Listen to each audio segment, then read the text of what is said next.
Hey, what is up, everybody? Dirty coming at you here with DZAN. How's it going, everybody? I promised Dirty last week I'd be rocking the boys this week. So that's what we got on. How you doing, Dirty? I'm good, man. I'm good. Every fucking week, I need to Hey, make sure you I'm wear rocking. that fucking garbage on your head. That's what's No, going to happen. no. Lots of cover today. Lots of cover, guys. MMA news and some juicy music stuff going on. We get We to are what, doing our top 10. top My 10 top rappers. 10 favorite rappers of all time, his top 10 favorite rappers of all time. And you guys, this is so subjective. Okay. Oh yeah, So these are our personal favorites. We're not saying that these are the best 10 rappers of all time. These are right, our personal top 10 favorites. right. So, because there's going to be a couple on my list that a lot of people might go, and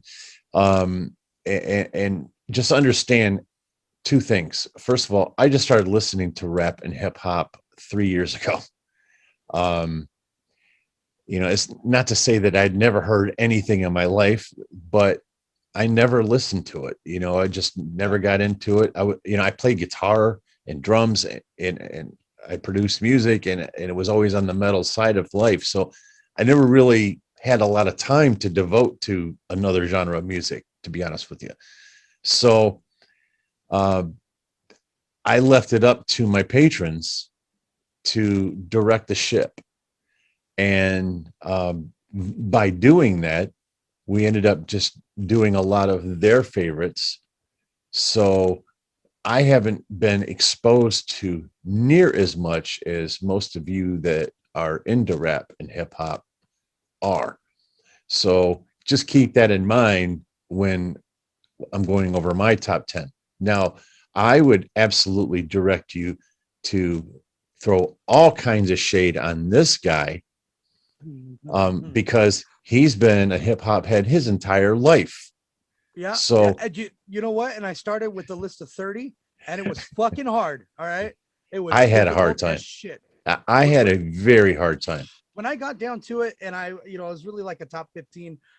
It was so hard to be throwing these out, and then I had to start asking myself, what is the impact? What albums have they put out? Why do I like them so much? Sure. What is it about them?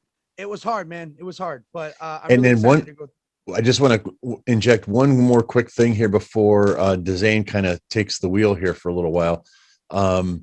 There's going to be several pauses in here. You won't notice them really, but if you see the video do something goofy, that's what's happening. There's some stuff happening here at the house, so I have to take care of some stuff. So I'll have to pause it a few times maybe, but anyway, let's do it. Let's dig into it. First of all, this really sad fucking video. I don't know if you saw this video of Diego's I training with Fabia with him I didn't punching him in the see it fucking yet, head. but I read an article on my phone. I was out of town for a couple of days, and I was not able to really be on the internet a whole lot. So Yeah, it was hard to watch, man. It was hard to watch. Like I first when I first watched the video, I stopped it halfway, and I went on to something else. A few hours later, I went back and finished it. He's punching him in the fucking head while he's hanging upside down with his eyes closed, kicking him in the head, like back of the head, slaps, punches. Like it's ridiculous. What it can looks can like you torture. can you talk more about that, because I read it, but when you read it, it doesn't really give you a real sense of what's happening. So Yeah, so I mean, it was just a standalone video, and they've been putting out kind of a series of videos, I would say, of their training methods currently, and it's of course it's weird, but this is beyond weird. It's you shouldn't be fucking doing this. You shouldn't be doing this to mhm, anybody. With right. somebody hanging upside down with their eyes closed, you're not training them anyway. You're hurting them. You could cause a lot of pain internally that you're not going to notice for some time, you know. That's like the guys back in the day that used to punch brick walls Yeah, or to spar hard as fuck, yeah, right? right. But they would do that to brick walls because they were toughening up their knuckles. there's nothing to that. You're causing damage is what you're doing. You're not. Yeah. I mean, of course, we have so many people, you know, reaching out. A lot of people that know Diego, like, this is just, you shouldn't wake up, man. Wake up. This guy is just not, he's just running you down, man. He's running you down. Right. Not much to say about it. It gets sadder and sadder watching kind of this Diego thing unfold with Josh. It was funny at first, and now it's getting into that point that it's just really sad. And right. And a lot of other fighters feel the same, and they're like, he just needs some help. He just needs some help. He needs to get away from this guy. Yeah. Last week was horrible for me with picks. Yeah. Dirty did pretty good, but okay. I only got one right. And to both of our credit, Amanda Heba's, you know, fight being, you know, taken out. Yeah. Still, yeah, no, it was a kind of a crazy weekend. I was really sad to see Cowboy get finished like that within the first round, man. It was. It's a wrap, man. Can we put a bow on this thing, please, for the love of God, man? Yeah, I don't know what's happening. You got to find him somebody he can beat right now. No. It's over. Just stop it. I love Cowboy. That's a Cowboy. Yeah, I know. That's who I'm talking to. I know he'll never hear this, but the reality is it was done after Connor.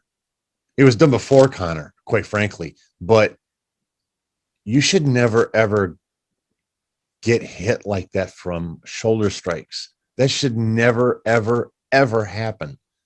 It wasn't one. That's one thing. But 3 solid shoulder strikes, and you just take them because you're so tough. You know, this goes back to the punching the brick wall. Yep. What are you doing, man?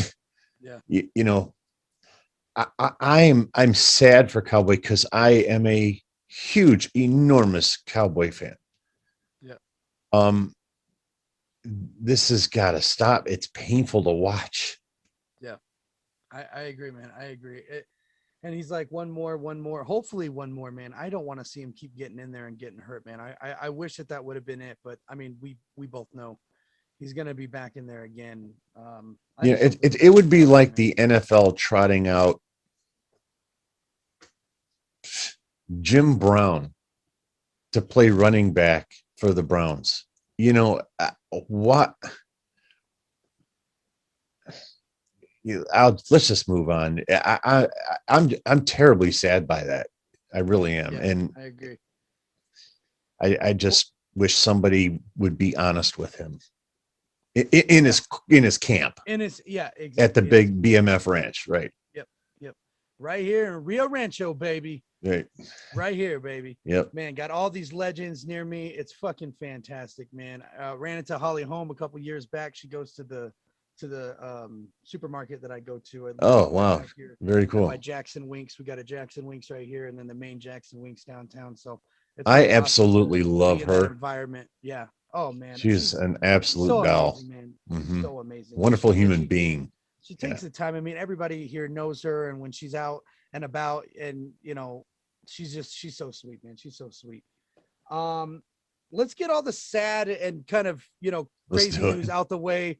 Anthony Johnson arrested, identity theft after his Bellator debut. A rather disappointing, though he won, debut where he almost got knocked out himself in the first. I didn't see that. I turned around. Yeah, he turned around. I mean, and it was not a lucky shot. You know, you keep hearing that too. It's not a lucky shot. The guy hit him hard, and it's you don't see Anthony go down like that, you know, unless it's going to be over, right?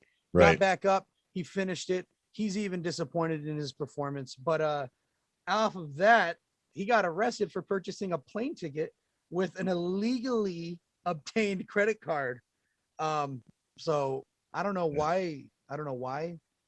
But he got out on bail on $500, and he's got a court date on June 8th. So I'm curious, did he get it on the dark web or somebody he knew? I mean, I have no fucking idea. I think it might be somebody in his camp or in his company credit card, something like that. And he was not allowed to be using it.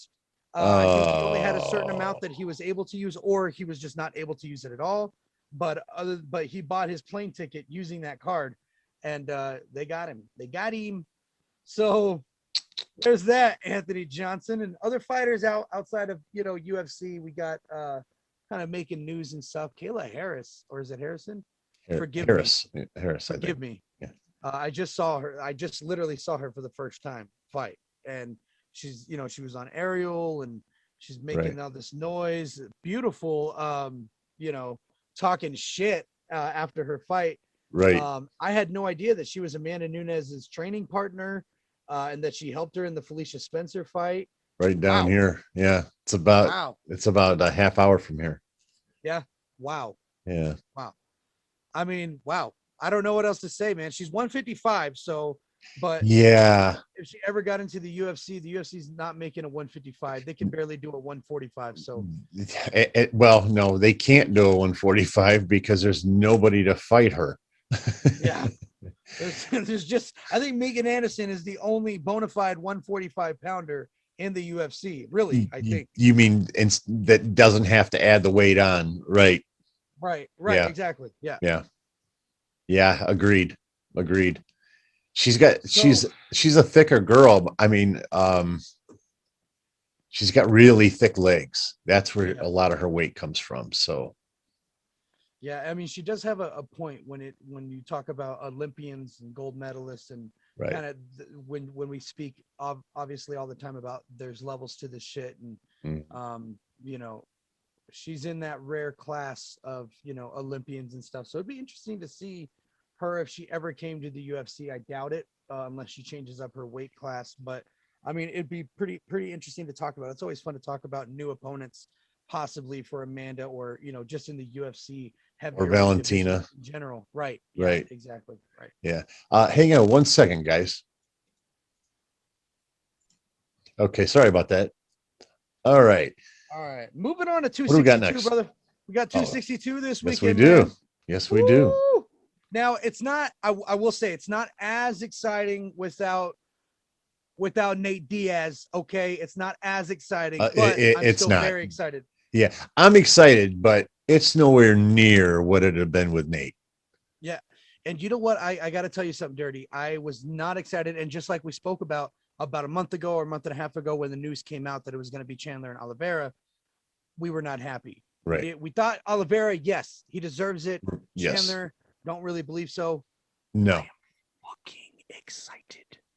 Let me tell you, I am so pumped. Well, we'll talk about that one at the end. To me. We'll talk about that. So, yeah, I'm getting ahead of myself. First of all, another great fight. It was supposed to be on this card. Jack Hermansson and Edmund Shabazian. That was off. Look, it's bittersweet because I would have loved to see the fight. I hate that it's off, but I would have hated to try and pick a winner. Look, I cannot go against Joker. I cannot go against Jack. He's my boy. Him and Cannonier, those are like my two favorite fighters in that division. Jack Hermansson is one tough motherfucker, man. Fuck yes. I always go for Jack unless he's fighting Cannonier, baby. Unless he's fighting Cannonier. But yeah, so that was gonna be exciting. Jack Hermansson, somebody in his camp got COVID, so I think they're just gonna move it a week or two, depending on the test or whatever. So hopefully we'll get that soon. But they replaced UFC's pretty good about that. Yeah, man, they're always good on the fly, man. Always good on the fly. So let's go ahead and dig into this main card and give you guys Dirty in DZAN's picks today. And then they will be posted up on our social media. So please, guys, do not forget to go check Twitter and Instagram, Dirty. We always do this for pay-per-views. The fight nights we always do on the social medias of Twitter and Instagram, and that's Dirty, the letter N DZAN, as it is on this channel. And you can hit us up over there. We always post our picks on there for fight nights. Also, we do polls and keep it fun over there. So follow us over there too. We'd appreciate that. And, we would be remiss if we didn't give a shout out to all the new subscribers. Thank you guys so much. Thank you guys so much. We really truth be told, we did this for us. This wasn't, some attempt to create this crazy big podcast with some great production, and it was never about that for us. But we were hoping to get to 100 subs. Yeah. That was the So goal for us. We're like, hey it man, really 100. was. It really was. It just enough, enough people that keeps it interesting and keeps you wanting to, open up the camera lens. And Exactly. so thank you guys so much. We appreciate all of the new subscribers and support. So 1000%, guys. Thank you so much. I'll go first since Please. I'm the best. Oh fuck. Here we go. Here we go. Okay. I'll let you say that because of last week. You got me. I'll let you say that. You got it. Yeah, I Talk did. all the shit. I know. So we're not going to go to 6 months ago. That's not how this works. I So got you. Go on, no. big dog.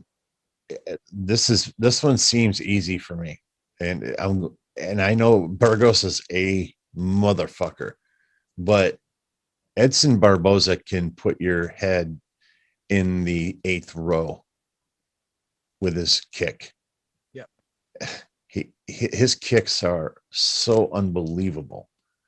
And I remember what happened with Khabib, and listen, man, he's been on a tear since. Yeah. And he's got his groove back. I think this one's an easy one. All right. Dirty's going Barbosa over Burgos. And I got Burgos over Barbosa. There you go. It kind of depends on what Burgos we get on Saturday. Mhm. But you know what? The only reason I said that this was an easy one is for me is just been the trend that Barboza's been on. Yeah. Okay. Agreed. But look, Barbosa is not good on the back foot. He's not good under pressure, a la Khabib.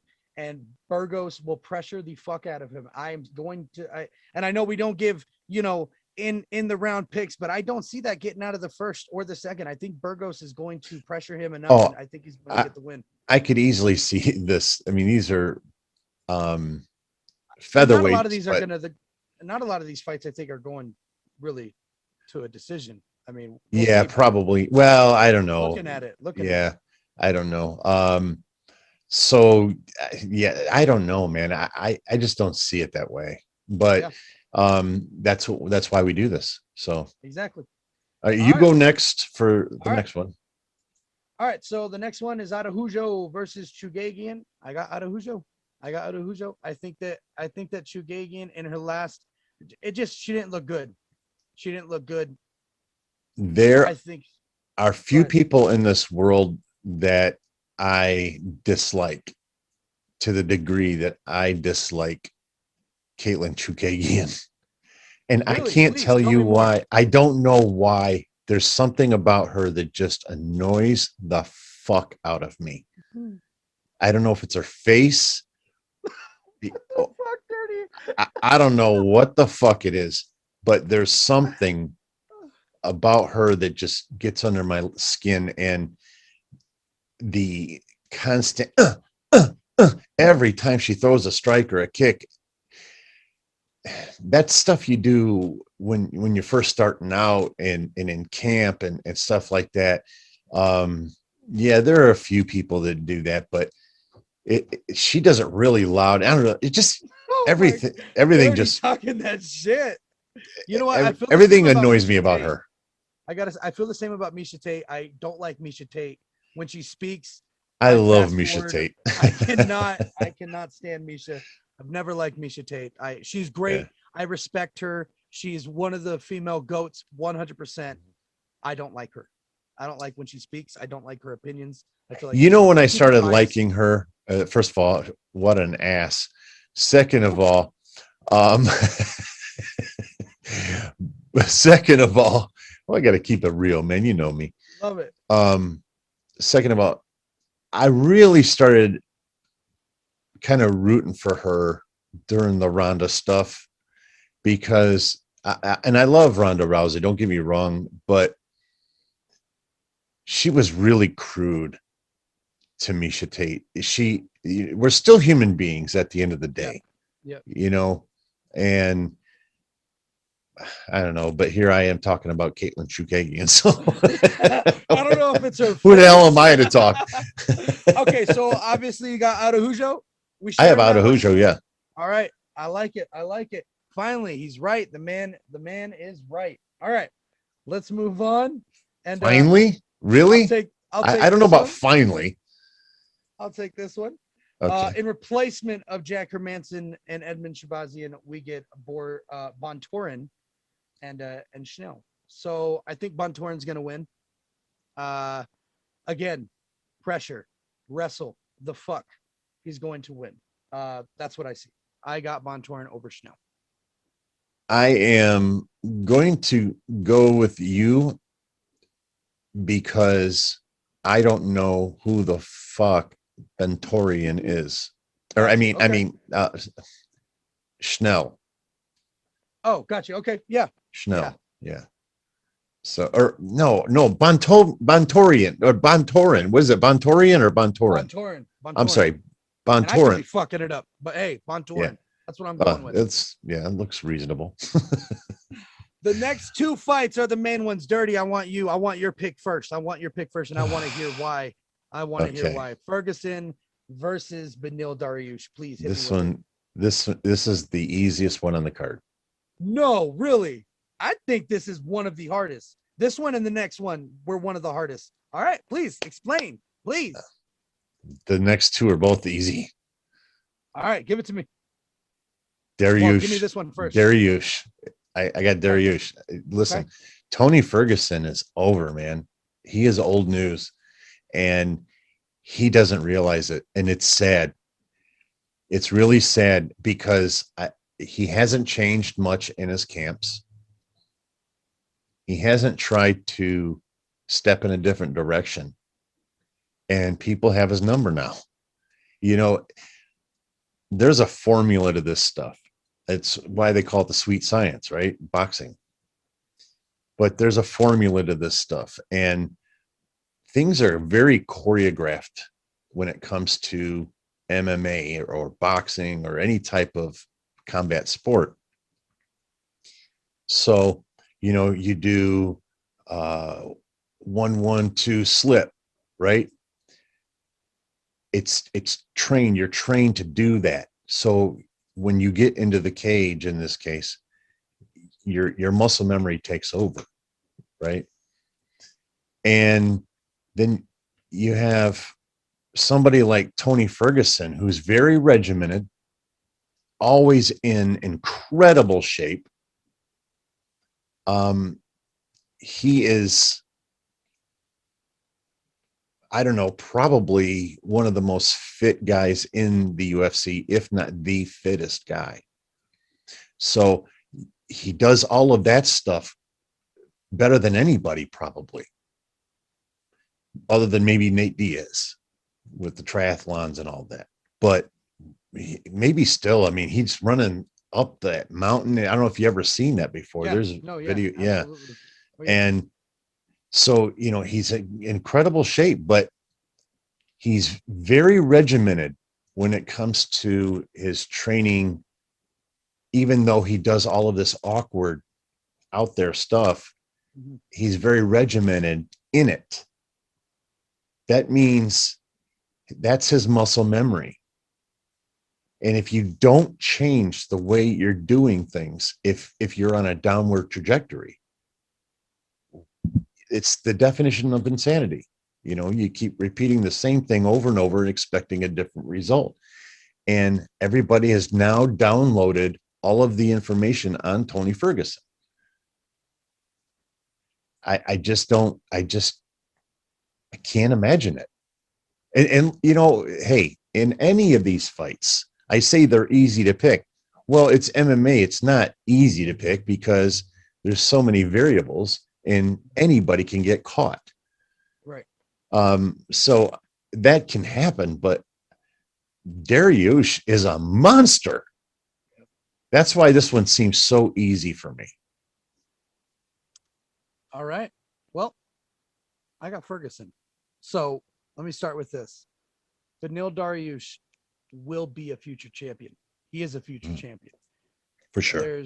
There's no way he doesn't. I am serious about that for sure. And given the amount of killers that are in that division, it really says something about him. He is very well-rounded. It's been the division for 6-7 years now. He can take a punch and come back. We've seen that. He's got the wherewithal. and he has the ground game to boot. He is a brilliant jiu-jitsu specialist as well. He doesn't need to really rely on that as much. It's like he's striking, then wrestling, then jiu-jitsu kind of, but he's got it in his wheelhouse. He does. But that being said, I will not count out Ferguson. I'm not ready to give up. And I think that we are seeing a different Tony. I think he has finally snapped out of it. And I think Why? he understands. Listening to him in the embedded, listening to him in the press conference today. By the way, this is Thursday, May 13th. Yes. Sorry, we did not say that. That I always try to make sure they're up Friday early. And some things happened last week, and so I didn't get them up until it was like early afternoon Friday. So I'll make sure that this one gets up nice and early tomorrow. Right. So or Perfect. Friday you'll see it. I mean, he had that hunger again. I saw that hungry Tony talking all that shit to Chandler. He gives his respects to Oliveira, obviously sitting right next to him, who just defeated him.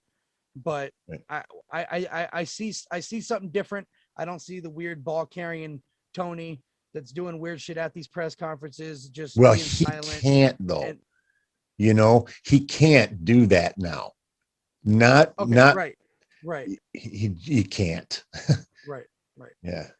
I'm not ready to give up on Tony. I think Tony's gonna get it done. I got respect but all for that. All respects to Beneil. I think that he will be a future champion in the next year or two.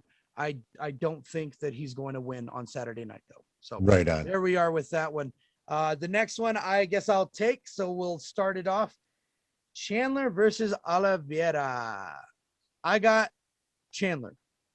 And I got Chandler KO. I did not see that coming. First round. I did not see that coming from you. Believe it. Oh, I'm not saying I haven't given you my pick yet. To the bank. I haven't given you my pick yet. All right, well, let me tell you why. I'm saying knowing you that I'm stunned. Oh, that I made an educated guess that I guessed correctly. Are you guessing Chandler? You made a guess. I see that smirk we'll see on your face. Whether it's educated or not. No, I'm being straight up honest with you. I'm stunned by this because I know how you feel about Charles Oliveira. We've talked about him many times, and I'm stunned by that. And I also know that you were not sold on Michael Chandler. I was not after Dan Hooker. Yeah, I was not at first, but I really dug deep into this man and listening to what he's saying. Not only can this man knock it out of the fucking park with an interview, all right. He says all the right things, but that's only half the battle. When you look at his training, when you look at the kind of shit he does, look at his body. He's stocky. He's short. He's powerful. He's got short limbs. He wrestles anti-jiu-jitsu. He doesn't wrestle dominant wrestling. He's wrestling to defend himself and get back up. He has amazing striking, one of the fastest and hardest hitting. I think I see him. He's got an incredible gas tank too. Yes, he does. But I see him overpowering. I say that with the caveat that the fact that he is so muscular, that's a lot of stature, lactic acid and everything else. So a lot of those guys gas out quicker. That doesn't mean they gas out quickly, but they gas out quicker than somebody their size that's not as muscular. Can he get submitted easily? Oh, by Charles Oliveira, absolutely he could. The transitions this man does. If you get out of something, he's grabbing another limb and he has a submission for you. Calf slicers. The man has it all. I mean, he is comfortable to drop down for a knee bar or an ankle lock. But that's what I'm counting on, because I think Chandler is going to be able to not only defend himself, but he's going to be able to get wrist control and he's going to pound him the fuck out on the ground. I think we're going to see a first round TKO. Michael Chandler wins. But again, all respects to Charles. There's no one better on the ground than him. And obviously Michael can get submitted like that in a heartbeat, but I just don't see that happening Saturday night. Well, I'm going to try to make this brief here, but I do have a couple things to say. You know, this is one of those fights that you could so easily see going either way, either a submission for Oliveira or a knockout for Chandler, or maybe even a submission for Chandler. Mm-hmm. It's a matter of simply, what do you believe, and what have your eyes told you, and that's how you end up with your belief. Well, I seen Michael Chandler fight in Bellator. I wasn't terribly impressed. I watched 3 different fights, Mm-hmm. and quite frankly, in none of them did he look anything like he looked versus Dan Hooker. I can't see that happening. I think that Dan Hooker was a good matchup for him. And I think that that's why that went the way that it did. I could very well be wrong, but what my eyes have told me is that he's not that good. Let me rephrase that. I don't think he's a top 3 fighter.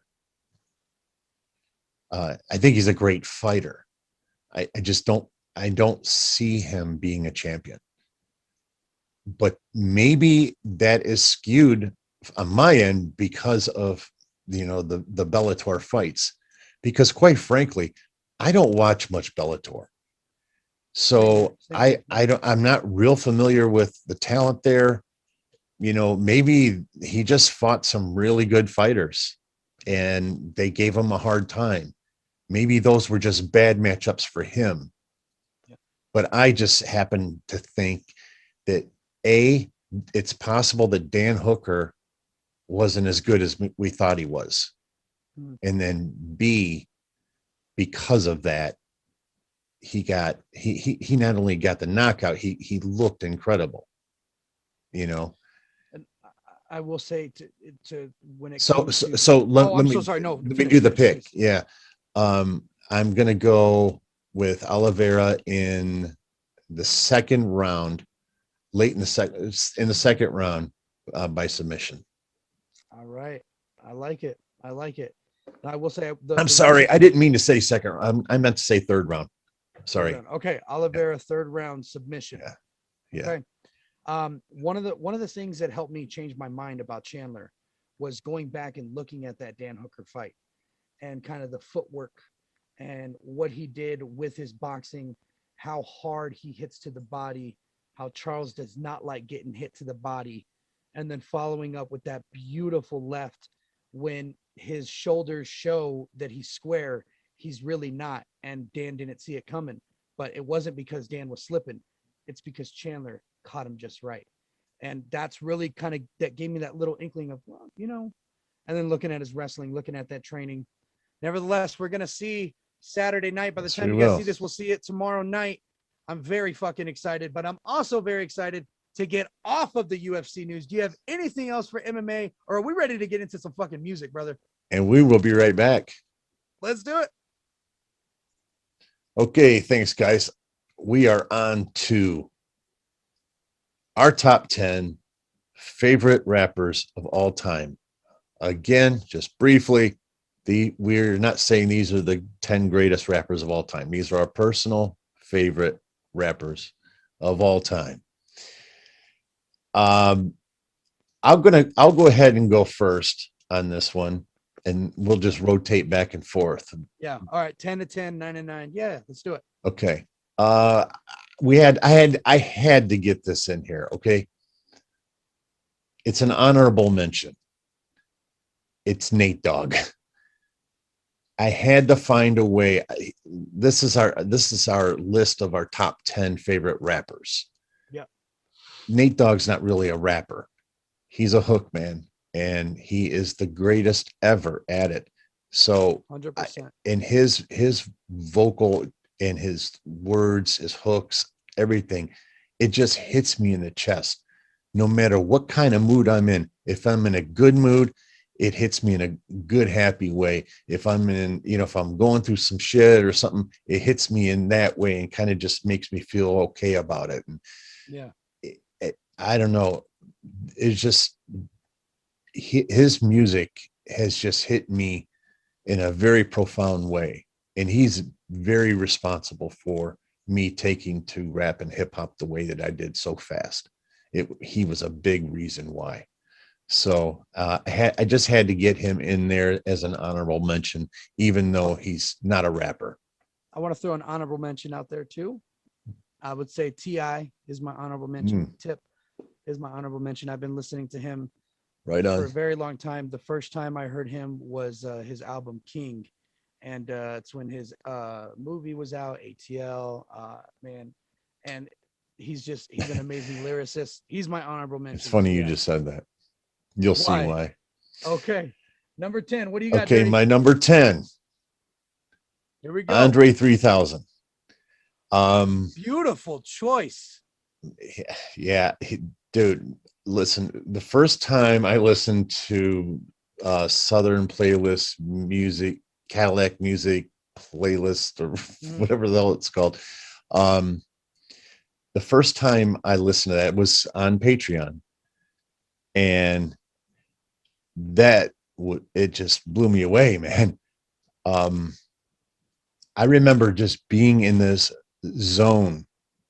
I remember doing that, man, and that was sick. Oh, fuck, that was probably a year ago, and I still remember that so vividly, and so it really stuck out to me, And the ATLians or Atlians or whatever the hell it's called, that was another great one too. But that one, it was a lot different though. They were different albums, but Right.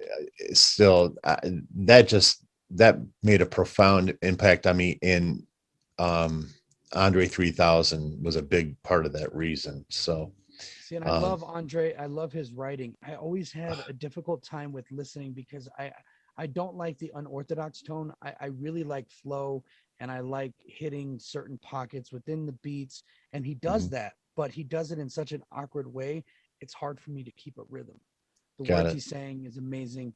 It's like that, and it's kind of the same His reason why I lyric, can't listen to Common a lot. Very unorthodox flow, beautiful lyricist, great writing, a little harder to listen to for my ears. You know what I mean? When it right, comes to the unorthodox stuff, I just can't. right on.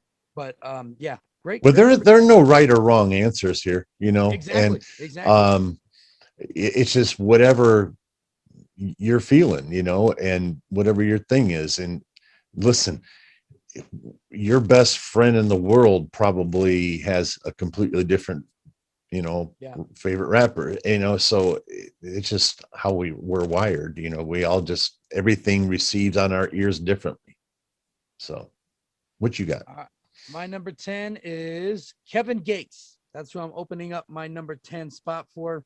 Very hard choosing, like I said, with the top 10, but Kevin Gates is in there. And I know he's an artist that you have not listened I to. I don't have know if you've not. heard one lick of Kevin Gates, Nothing. but you know what? And it's something that I should mention too. When it comes to hooks as well, Kevin Gates is up there right now. Currently, he is up there. I mentioned to Dirty too before, like Wiz Khalifa is amazing at hooks. You know what I mean? And there's certain rappers that kind of do great and kind of specialize with those hooks. Kevin Gates can do it all, man. He gives you the amazing hook, amazing lyrics. Like I said, man, he's like Marshall Mathers so much in a way where he does the goofy shit in his lyrics, but I love it's that. gangster. I love it, man. It's Yeah. it's gangster M. I love Kevin Gates. Luca Brasi, man. Luca Brasi all the way. Yeah. That's what I got to say about that. Kevin Gates, number 10. Who do you All got right. for number 9, Dirty? Oh, this was hard because this whole list was hard. So I don't know. When I went into this, I expected this person to be higher on my list. But the more I started thinking about it, he just kept sliding down, Down. and it Okay. surprised me. But he is in my top 10, and that's Snoop. Okay. That blew you back or what? A little bit. Deagle Double G. You probably didn't thought I'd have him a lot higher too.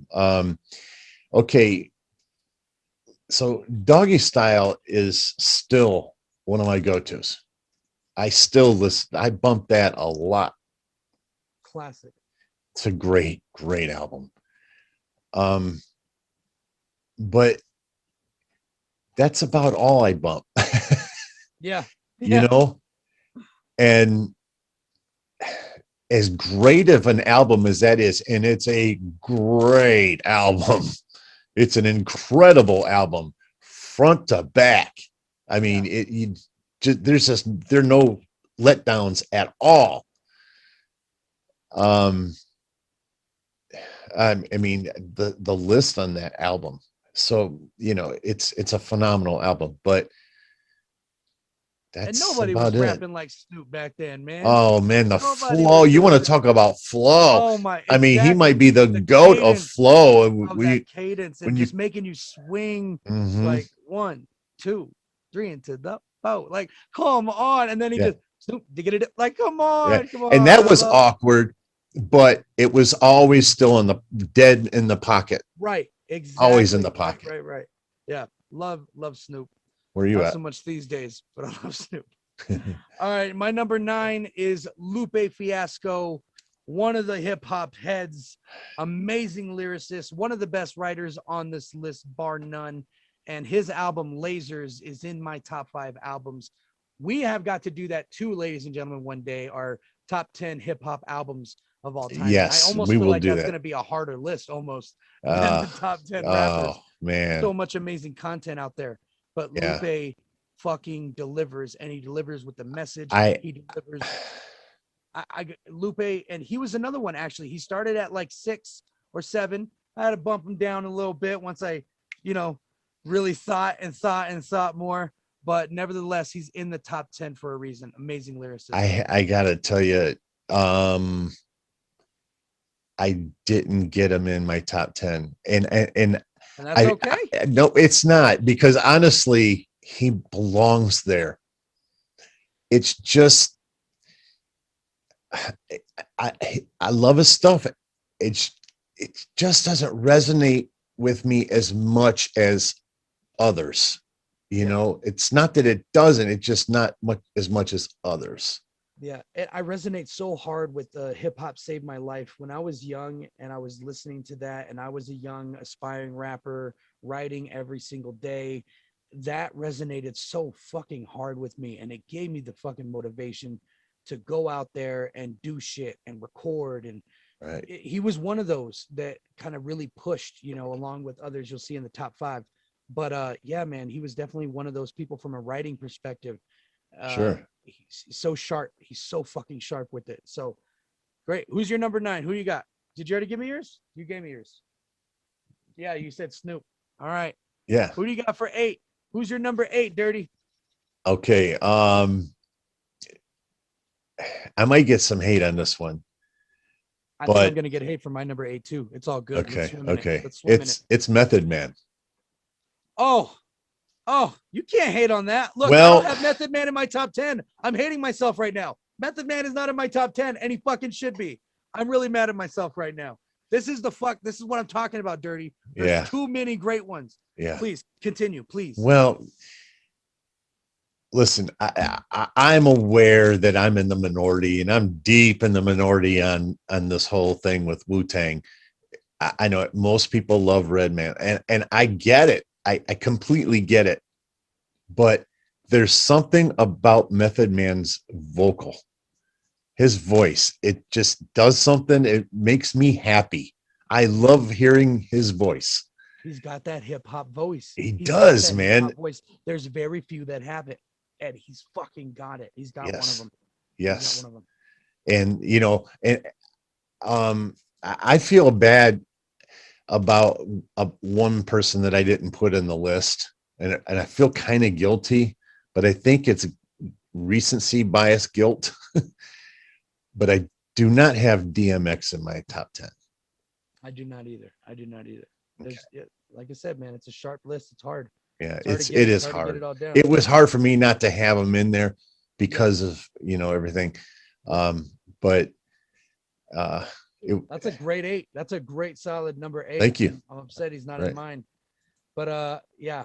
All I'm right. I'm kind of glad that happened because, well, no, seriously, because I mean, you are an encyclopedia. Um, so to have something on there that you may have forgotten too is kind of good. Makes me feel at least a little bit of depth now. Yeah, man. Something to hey, man, offer. yeah. Yeah. Don't ever dock that. You know your shit too. You've been listening to this stuff for a long time, and you got to understand the amount of content on Patreon and the shit that you've listened to, and it's a variety. It's a mix. So It's a big variety. Yeah. it's a big variety. And I don't feel everything, man, but I'm always absolutely. honest about that. So, all right, my number 8, and Yeah. I might get hate for this, but I'm telling you, everybody is going to have this man in their top fucking 3 in the next 5 years or so. West Side Boogie is my number 8. He is my number I am 8. not hating on that. Another lyricist from Compton, but this man is one of the, and I say that because it's hard, and I say that because you have you have Joyner, you have these guys that can really story tell. Mhm. He's up there with them with storytelling. Everything for Sale is a classic hip hop album. And anyone who doesn't think that should listen to it again, really listen to it again. The shit he's saying in there, the storytelling, My favorite thing about rap and hip hop is the storytelling. That's always, you can ask DZAN. I talk about that all the time. That's my favorite thing to have happen is when somebody's telling me a story, which that'll explain my number 1. So okay, yeah. My number 1 as well. Yeah, my number 1 as well. And my number 2 or 3. All right. Yeah. But yeah, so West Side Boogie, that's my number 8. It's well deserved, I believe. Absolutely. And I'm just itching all over because he's going to be coming out with new music very, very soon. There was a picture of him and Eminem yesterday or the day before saying, M just greenlit my album. We're good to go. Just got it from the boss. We're good to go. So nice. I'm fucking excited, man. He keeps dropping freestyle after freestyle, and every single one is better than the last. So I'm so excited. Boogie's my number 8. Right on. Move on. Okay. Notorious B.I.G. Biggie Smalls. All right. I love it. Listen, Big Papa. Going back to Cali. Juicy, Hypnotize. These songs, I love West Coast hip hop. Primarily G-Funk is what I really gravitate to. Some of the East Coast stuff just doesn't sit with me too well, musically, sonically. Okay. But Biggie Smalls, and I know this is our top 10 favorite rappers, but his beats and the way he creates his hooks within that the framework of the song, right? It's just beautiful, really man. Yeah, it's kind of seamless. It's beautiful, and I love it. I love his delivery. It's very laid back, but in your face at the same time. And again, when you think hip hop voices, that's yes, absolutely, yes, sure. Yeah. So, all right, rocking it old school, dirty, rocking it old school. A lot of them were up there, man. It's so hard. So fucking hard, man. All right, my number 7. People really are gonna hate me that he's only number 7 and not number 1, 2, or 3. J. Cole. J. Cole is my number 7. I know, Dirty. Look at your eyes, but maybe you will forgive me when you hear the other 6. J. Cole is my number 7. You are so mad. You are so disappointed in me. I'm disappointed. I disappointed you. You disappointed me. Look, I'm very hyped for this new album. I'm very excited. And we're going to get into, after our top 10, we're going to get into a little bit of also what's been happening this week. But J. Cole is number 7. And the reason why he's also one of them that started in the top 5 and I kind of had to drop down a little bit, and it's all purely on bias, right? Because the others I've resonated with a little bit more and in different ways. But when it comes to, again, the lyricism and how he puts together, how he constructs a song, it's one of the best. It's one of the best than anybody. And the fact that he still has the same hunger. I don't see anything that has changed in J. Cole when it comes to his hunger on the mic. It's just getting better. It's just getting better. So forgive me. He is my number 7. Well, listen, this stuff is so subjective, you know, and again, everybody's going to be different, and you know, it just doesn't sit as well.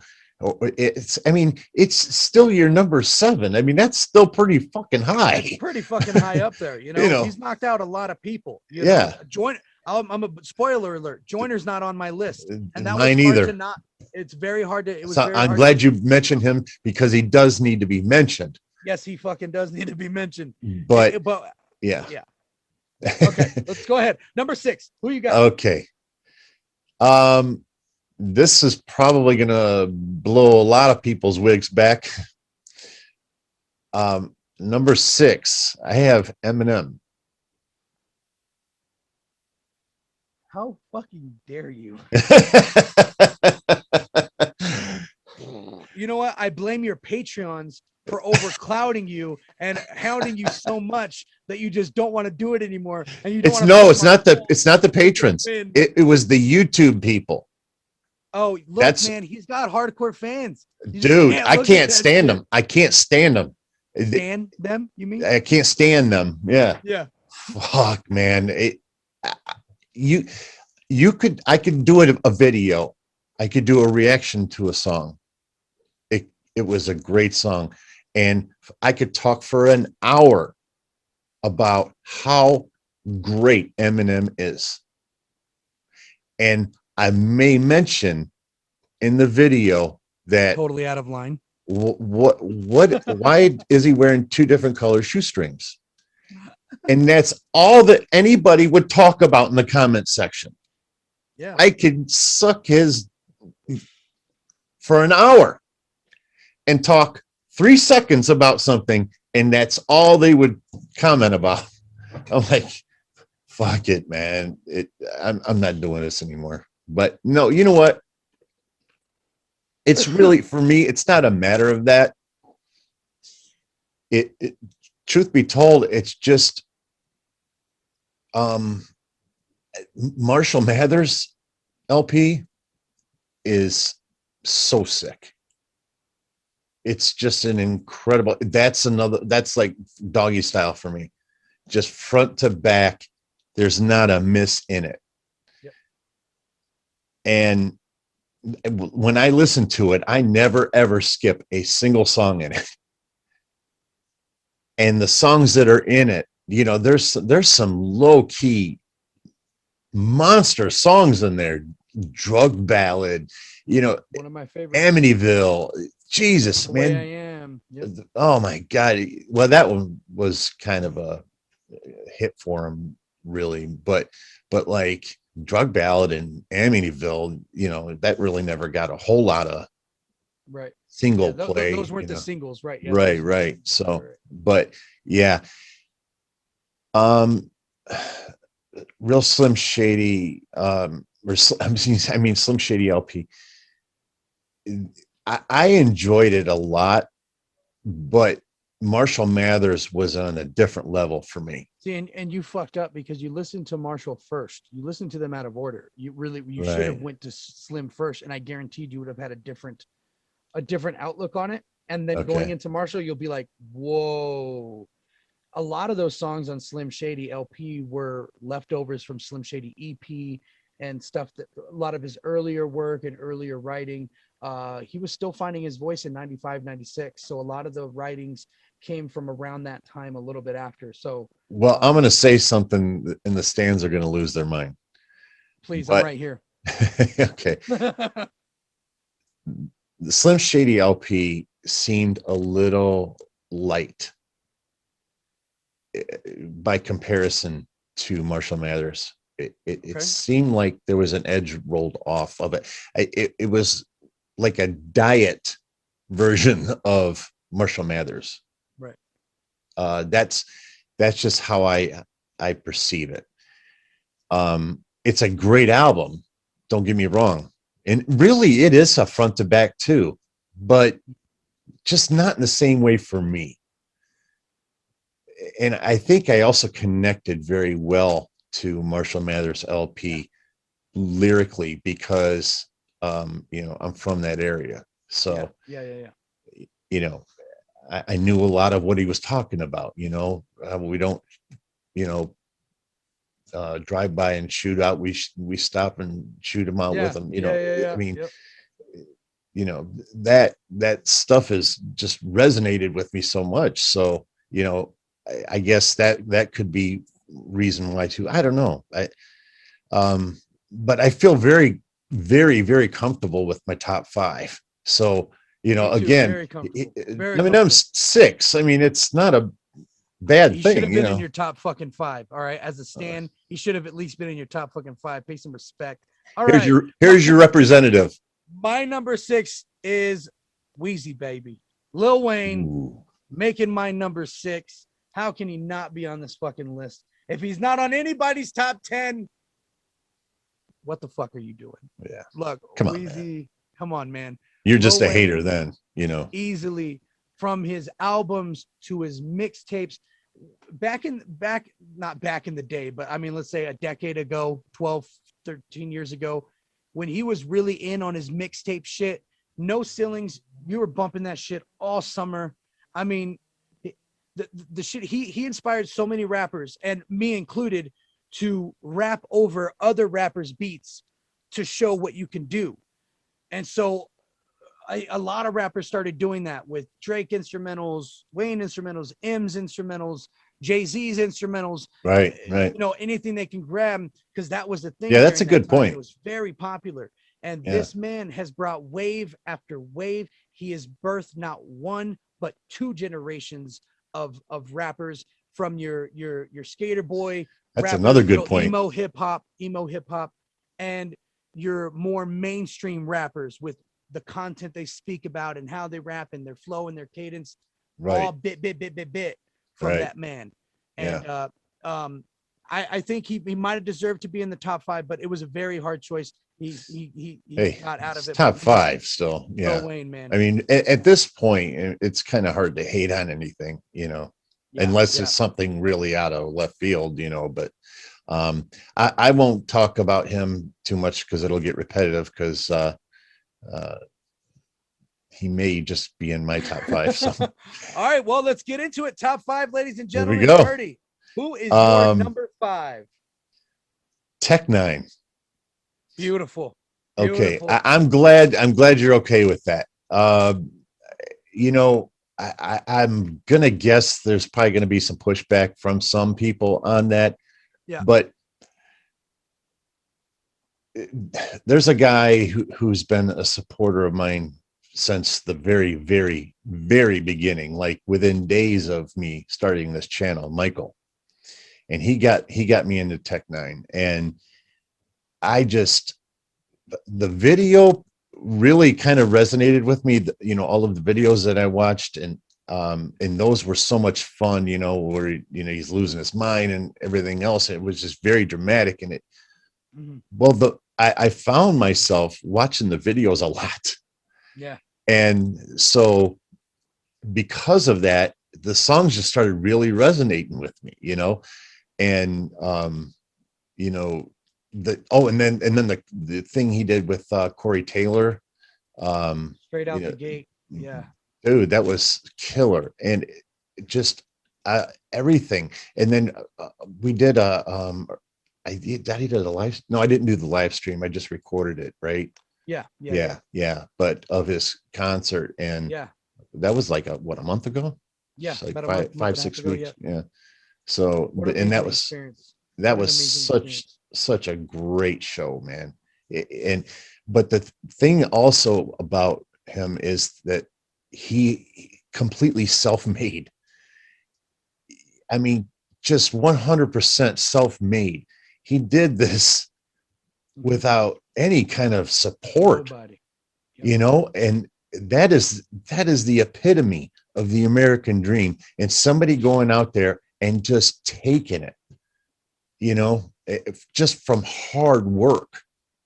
And I just got so much love and respect for that. And, you know, I love that guy, man. I really do. He's a great dude. All right. My number 5. Again, forgive me, ladies and gentlemen. It is not a little higher, but you will see why. My number 5 is Kendrick Lamar, K. Dot himself, hitting the top 5. And I see Dirty squirming in a seat, not wanting to say shit because he's probably his top 3. Listen, Kendrick Lamar is the greatest rapper of this generation, of this newer generation. Okay? Hands down. But when I'm thinking about my favorite rapper in the body of work, and we spoke about this a little bit last week, I find myself listening to Damn more than a lot of things, even now, 5 years later, 4 years later. The other two, not so much. Are they classics? 1000%. You don't listen First to album has Butterfly? a lot of there's not a lot that are replayable for me. King Kunta, yes. When I'm thinking about that, I get that. Yeah. And then Good Kid, Mad City, you have the singles, Swimming Pools, you have, you know, a couple good standouts. But when I'm putting him up against the other 4 rappers that I have in this list, for me, he hits that 5. When it comes to his catalog, now I'm looking at catalog. When it comes to these last 5, I'm looking at their catalog of music, what I resonate with, how does it impact me, and, you know, not so much what they are in hip hop. Because I mean, to be honest, he's top 3 in hip hop. You know, when we're thinking about the greatest of all time, my favorite, he's number 5. I got K. Dot. Got you. All right. Okay. Number 4. This might upset some people, but I have them where I have them. Lil Wayne. Oh, okay. Good. Lil Wayne. Good. Okay, so you know, we did the mixtapes, and those were just incredible. I mean, the production was shit. But I still listen to them. Yeah. You know, and you know me, I'm all about the sonic, man. The ear. Yep. It's got to hit me on the ear right. But with Wayne, he is so entertaining with his rapping skills. With his rap skills, that is all I need from him.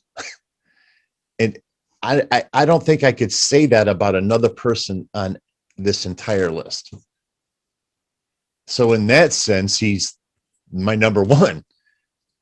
But I just love and the Carters. Remember the Carter? Oh yeah. Oh my God, man. You know, just I don't know, man. Now I have to say, I was disappointed with Funeral. I agree. I was very disappointed with that. I don't even count that. I think Free Wheezy is his best album ever. I don't know if you've heard Free Wheezy because it was title. You heard it, right? Yeah. I think that's his best. I think that's his best work. I really. I agree. It's so fucking amazing. Yeah. The man is just a genius. He's a fucking genius. And like I said, just generations of rappers, 2 different generations of rappers. There's not many that have done that. So besides somebody who's a little bit up higher. Right. All right. All right. You good with that? My number 4. You ready? Yeah. My number 4 is a man that is probably second best at putting words together. Royce da 5'9". Royce da 5'9" is my number 4. I can't hate on that. The allegory, the Book of Ryan. The Book of Ryan, okay, is one of the greatest hip hop albums you will ever hear, bar none. Cocaine. every song on that Dude, album. I remember. I'm sorry, but No. You did cocaine. that I remember that. I song. remember Oh that. my God. Yeah, you did Oh that. my You did that God. video. Yep. That one blew my wig straight Yeah. back, man. Yep. And again, when we That's think when I of was these bald. storytelling, when we think of these storytelling rappers, he's up there with like one of the best storytelling, putting words together.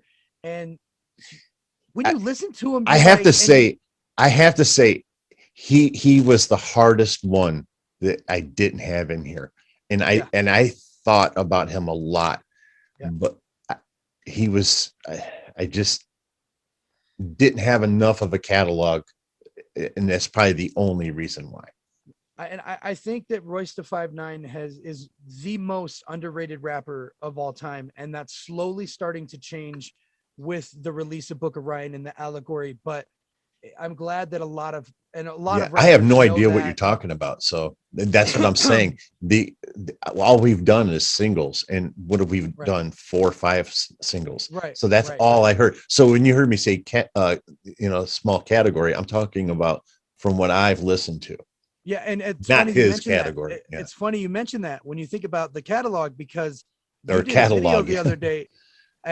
Guys, I'm here plugging Metal Biker Dude right here, so go check out Metal Biker Dude. But he did a video the other day on Bad Meets Evil reaction. Oh yeah, yeah. And when I saw that, I'm like, oh, so he knows that M and Royce are in a group together. Mhm. No, no, he did not. He's all, is that M? Wait, what? Oh, you, yeah. Okay.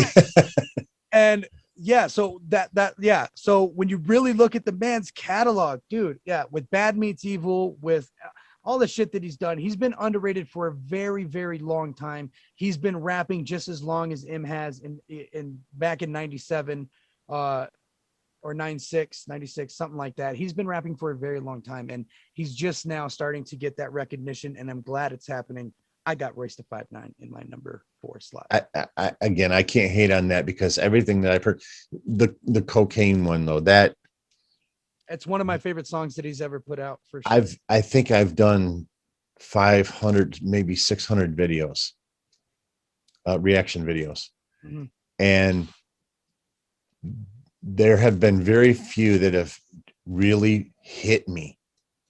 And at least, I mean, to the level that this one did. A lot of them have hit me, don't get me wrong. Yeah. But certain ones just stand way out. And that was definitely one of them. Yeah. Oh man. Yeah. Yeah. And that really, that whole, like, I'm just beating a dead horse right now, but that whole fucking album, man, is so amazing. Just everything on there, from Caterpillar, it's just Caterpillar it's too. Yeah. it's amazing, that Yeah. whole album. So, all right, we can move on to our top fucking 3. Yes. It is time. Dirty, who is in your 3rd slot? J. Cole. J. Cole. All right, J. Cole. That's where he started in the top 5 for me. He started in the top 5. Yeah. All right, hit me with it. Well, first of all, I'd be remiss if I didn't remind everybody about Friday. So right on to that. I am very stoked. I am so excited for that album. I haven't been this excited in a long time about an album release. Yeah. So, but anyway, so like, I remember we did Friday Night Lights. Sorry about that. We did Friday Night Lights and Forest Hill. Yeah. And oh my God, I was just blown away. Not just his delivery, I won't say bars. We won't say bars really, but his lyrics. Yeah. Okay, so here we go. My top 3 are perfect examples of storytelling. Yeah. And in my opinion, they're the 3 best. I would agree. My top 3 are also, really up there, man. Really fucking up there. I just You gotta love the gravitate. storytellers. Yeah, I love the storytellers. Yeah, I just gravitate to that. So, so, but also his live performances. Oh my God, he is incredible live. He's incredible. Oh man, I that blew me away. I watched, I don't know if I recorded this one or not. There's one that I watched and that didn't get recorded. And I was watching it on my TV actually. And man, oh man, I think it was in Atlanta. Man, dude, he scorched it, man. He killed it. So anyway. All right. Number 3. Tupac. Tupac is my number 3. I'm putting my hands up. Dirty might cut this video right now. No, he's getting blacked out right now. He's about to cut the video off. If you guys don't see me for the rest of the video, I am sorry. You won't. I'll put on Twitter my last picks for my top 3. Look, Pac, it's undeniable. He's got to be in the top 3. But really, these next 3 rappers were the sole reason I got into hip hop. That gave me that motivation to write.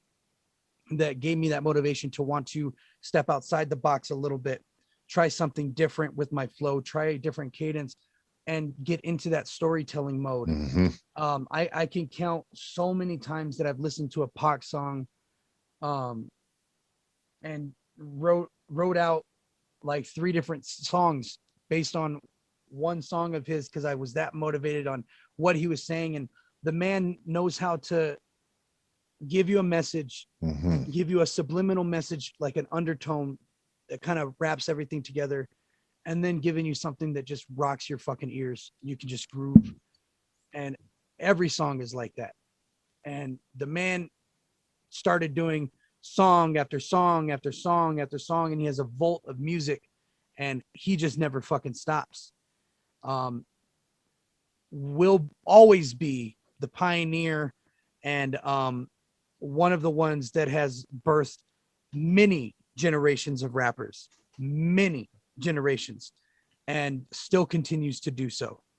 Man, I you can't speak enough about the impact that this man has had. I'll leave the rest to you, but he's my number 3. No, we'll leave it right there. I got a feeling we'll be talking about him a little bit more here. So, all right, who's your number 3, Dirty? Who you got? My number 3, it was J. Cole. Oh, I'm so sorry. Number 2. I'm so sorry. We've already moved on. So sorry. Number 2. Who is it? Well, you know who it's not, because you know who number 1 is. Number 2 is Kendrick Lamar. That was so easy for me. So I know what you said, and I agree with everything you said. In regards to listenability and things like that, Damn is the easiest one to kind of bump with, you know. And so I get that, but I listen to Pump a Butterfly a lot. And because of the storytelling though, you know, and for me, he's only second in storytelling to one other person. So he had to be my number 2. That was the easiest number 2 I could ever pick. Whatever category that would be, this would be the easiest number 2 to pick for me. So anyway, love it. He's deserved. Absolutely. And and he ain't fucking done yet. So in years to come, he is not. We're gonna be looking back at his body of work in awe and fucking awe. Yeah. My number 2, Tech 9. Tech 9, number 2, one of the greatest, and he's independent, did it all without anybody's help. We've talked about it, but when he broke out with Mitch Bay, way back when he was first starting out, and Mitch Bay was hitting the clubs and he was getting noticed locally, and then a couple years down the road, I'm a Playa, one of my favorite Tech 9 songs, and still one of the songs that he's known for a lot. Maybe not now currently, but if you look back 2005 to 2010, I'm a Player was still like the one. It's gotten remixed several times. He did it right. He did it right with having the mindset of we get our money through touring, so that's all we're gonna fucking do. And they fine-tuned it so much in a way where it was like clockwork over and over, and nobody puts on a show like Tech Nine puts on a fucking show. Nobody. He has his hands deep when it comes to the production, everything. He's an artist down to the T. And you just listen to one song and your jaw's on the floor. When it comes to putting those words together, Oh, yeah. Not only knowing the words, he is one of the best students of my number one. And he's done it so well that it is now his own. And so many rappers have cultivated that, their own way of doing, this fast rap speed, this kind of flow, this Midwest, flow of doing it. But nobody hits the pockets like Tech hits. You could think about Twista, maybe, other really great fast rappers, but I'm sorry, you don't have the clarity. You don't even have you do not have the clarity. Right. When somebody can rap so fast and you can still catch what they're saying, they are a student and a master of the game. And I, not to go backward or anything, but I think we'd be remiss if we didn't also mention Eminem with that too. You can hear every single word. We'll speak on it. As if, huh? I said, we'll speak on it. Okay. Oh, never mind. But you are absolutely right. Yeah. You're absolutely right. Yeah. So all right, let's get our obvious number ones out the way, Dirty. Okay. Tell me about it. Worst kept secret in the world. It's a guy, maybe you heard about, I'm not sure. It's Tupac Shakur. With the T, right? Yeah. Or you can use number 2. Oh, okay, great. I always write it. So, but right, out of respect, I do too. Yeah. Okay. Listen, the storytelling, first of all, just off the charts. And, one of the things about Tupac is it's like it's better than listening to the 6 o'clock news in 1995, right? Yep. You knew exactly what his situation was because his descriptive powers are unmatched by anybody in this world that ever existed.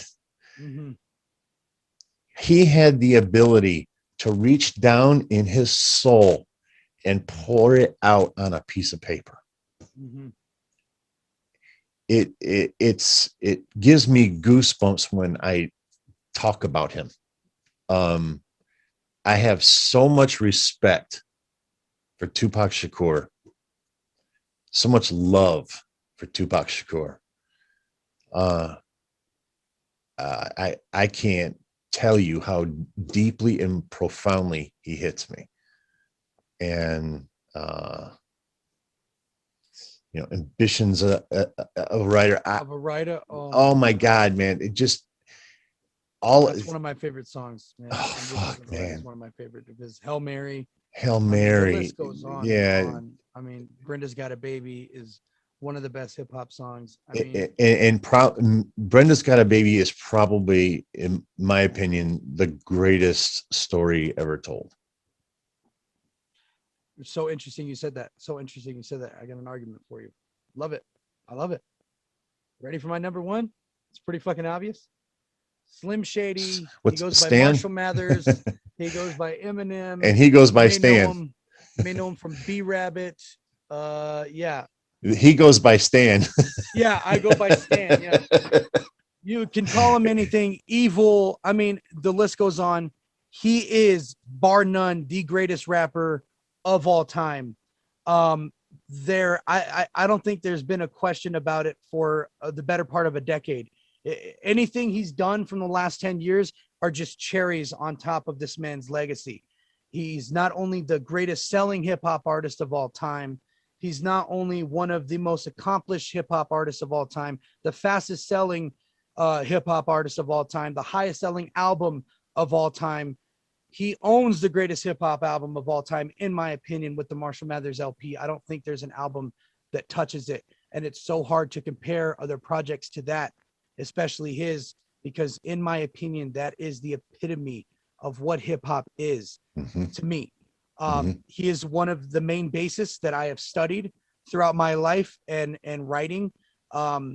He is the man. You cannot touch his cadences, his flow, and again with the sharp delivery, the speed in which he can rap. You just listen to Speed 'em, Worldwide Choppers 3, Tech 9, Eminem.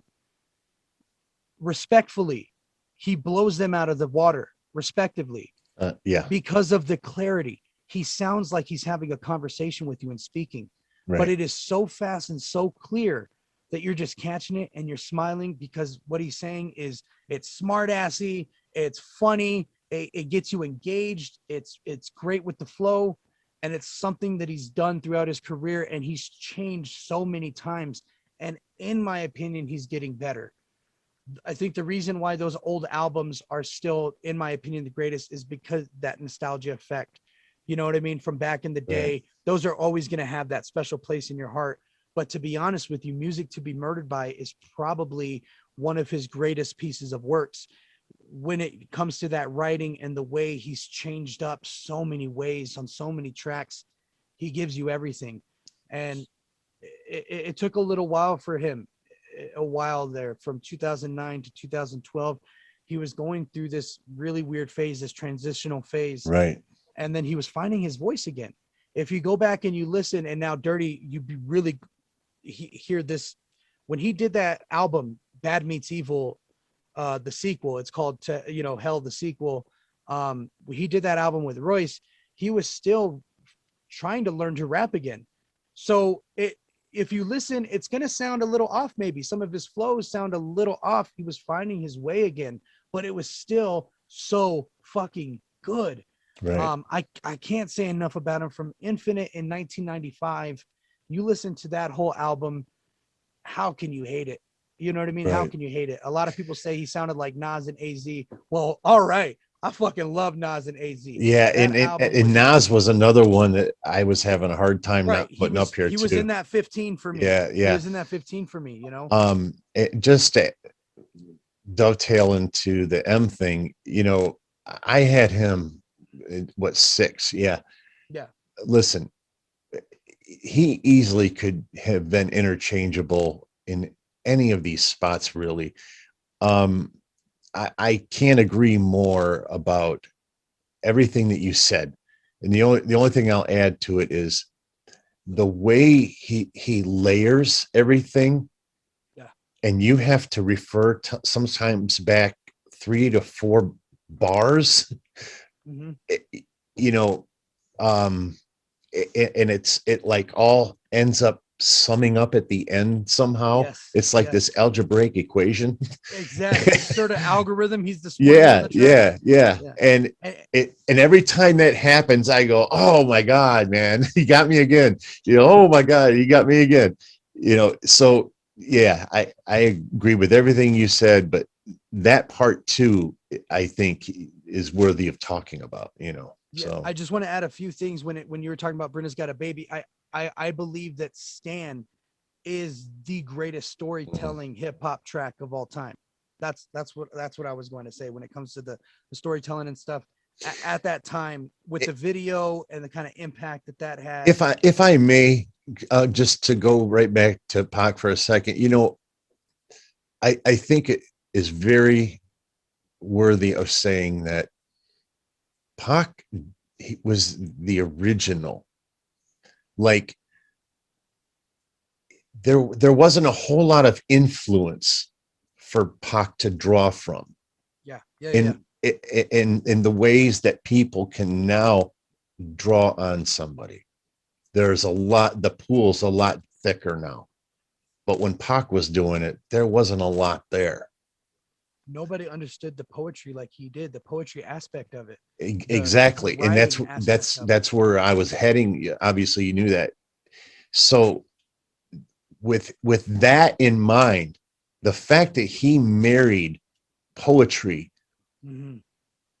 so fine-tuned and delivered that's what I'm saying. There's so many dimensions and levels to Pac Yeah. that I think people overlook because there's so many compartments that become Tupac Shakur. And again, he did all of this, without a lot to draw from. So in other words, he created this. Right. He was a Right. big time influence in the creation of that process to where we are now. And the man that really took the torch is your number 2. I mean, Right, he really right. took that torch. Oh, Kendrick took that absolutely. torch. Yeah. And he's wearing it Took that proudly. torch. He's waving the flag. Yes, he is. Yeah. Yes, he is. That's probably another reason why. Why and I knew he would. And I knew he would because you see a lot of Pac in Kendrick. You see more Pac in Kendrick than anybody. And it's because you can tell that that's the man that was his mentor in a way. You know what I mean? That's the guy for him. Right. Yeah. So that's our top 10, ladies Right. and gentlemen. Let us know what your top 10 is. It was fucking hard. But I really loved yeah. man talking about the top 10. Oh Yeah. man. We'll do this again too. We'll do albums or, we'll do some other stuff too. So before we cut out and leave, I wanted to get into the singles of the week. Speaking on music, DJ Khaled came out with his album Khaled. Most of it is trash. Don't waste your time. But one standout is Grease by Drake. Oh, I could not stop listening to it. Really? I could not stop fucking listening to it. And Drake is another one of those that I'm sure in a lot of young guys, a lot of young people's, he's their number 1 or top 3. For me, it was easy to have him out of the top 10 when it comes from a writing aspect.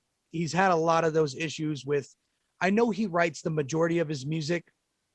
It's a difficult thing for me, but musically he's up there, man. He does great shit. He makes great music. And this is one of them. Grease is one of them. Interlude by J fucking Cole. What a song.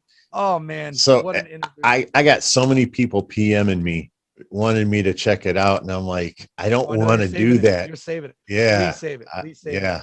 And the last single of the week is Let Lost Happen, Tech 9 and Hush. Fucking amazing song. Wow, really? Lost Happen. Oh, I was just jamming the fuck out, man. Let Lost Happen. That has been my shit this week.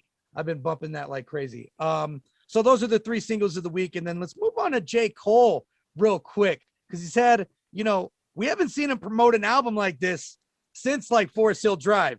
Yeah. So, I mean, he had me giving him the middle finger, if you remember. Yes. And I'm sure you haven't heard the LA Leakers freestyle, but I'm telling you right now, I'm dropping that one in right now. That's a reaction that Dirty needs to do. J. Cole, LA Leakers freestyle. It is amazing. He hasn't done this in like 12 years. He hasn't gone to a radio show to do a freestyle in so long. And goddamn, was he sharp. And some of the shit he says, really, honestly, it's so fucking good. And then he released a documentary this week too, man. J. Cole just on fire. Applying Pressure documentary. It's a 12-minute documentary going over his process of making this album. So, Dirty, you're gonna have your hands full with some J. Cole content this coming week and 2 weeks, man. Bring it on. That's so all amazing. I can say.